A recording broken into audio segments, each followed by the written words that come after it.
और देखिए, मध्य प्रदेश में चुनाव को लेकर अब ज्यादा वक्त तो बचा नहीं है और हर राजनीतिक दल अपनी पूरी तरह से ताकत लगा रहा है। एक और बीजेपी जो अपने किले को बचाने की जुगत में लगी है, तो दूसरी ओर कांग्रेस जो फिर से साल 2018 वाले चमत्कार को दोहराने की कोशिश में है। दोनों ही दल की ओर से अपनी पूरी ताकत लगाई जा रही है और इसी के लिए बीजेपी के साथ साथ कांग्रेस के भी बड़े नेता अपनी ताकत लगा चुके हैं। आज मध्य प्रदेश में 2 बड़े नेताओं की मौजूदगी रही है।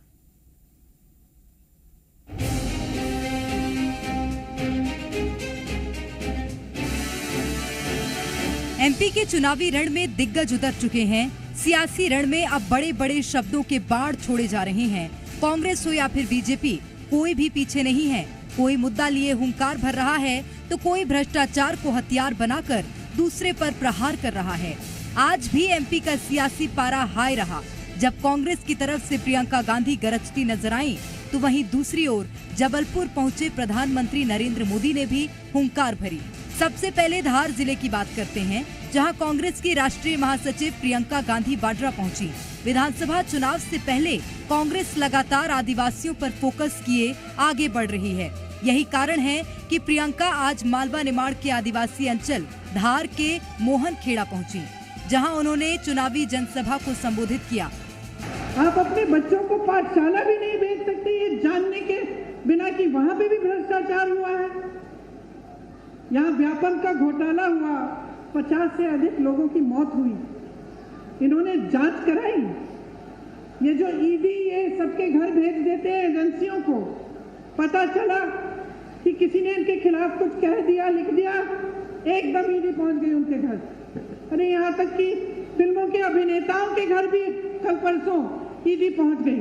कि आपका ही अनुभव रहा होगा कि कांग्रेस की सरकार ने क्या क्या किया। किसानों के कर्ज माफ किए, 27 लाख किसानों के कर्ज माफ किए, सामाजिक सुरक्षा पेंशन बढ़ाकर 600 रुपए बनाया, 1 करोड़ परिवारों को 100 रुपए में 100 यूनिट बिजली दिलवाई, 1000 गौशालाएं खुलवाई। 1.5 साल की बात कर रही हूं मैं, 18 साल की बात नहीं है ये। गांधी परिवार का एक बार फिर मालवा निमाड़ के आदिवासी अंचल में पहुंचकर जनसभा को संबोधित करना कांग्रेस के लिए आगामी चुनाव में फायदेमंद साबित हो सकता है। यही कारण है कि आज प्रियंका गांधी धार पहुंची, जहां उन्होंने सबसे पहले मोहनखेड़ा के प्रसिद्ध जैन तीर्थ स्थल पर पूजा अर्चना की और फिर टंटिया मामा के समाधि स्थल पर माल्यार्पण किया। प्रियंका धार में दहाड़ती नजर आई, तो वहीं दूसरी ओर प्रधानमंत्री नरेंद्र मोदी जबलपुर पहुंचे।